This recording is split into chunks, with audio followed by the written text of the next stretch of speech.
पुण्यातील नवीन वाद हा जैन विद्यार्थी वसतिगृहाच्या जमिनीवरून सुरू झाला आहे। तर झालंय असं की पुण्यातील सेठ हिराचंद नेमचंद स्मारक ट्रस्ट ही संस्था जुनी आहे आणि तिच्याकडे एक जैन मंदिर आणि विद्यार्थ्यांसाठीचं वसतिगृह आहे।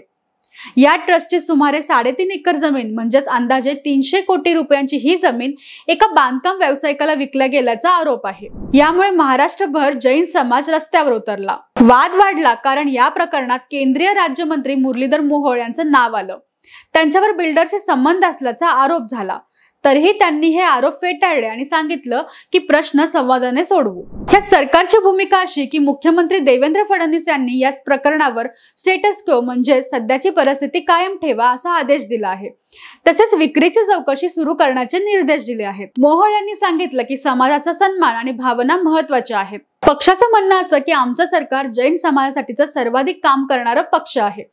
जैन अल्पसंख्याक वित्त महामंडळ, गोसेवा आयोग आणि शिक्षण संस्थांना मिळालेलं सहाय्य हेच त्याचे पुरावे आहेत।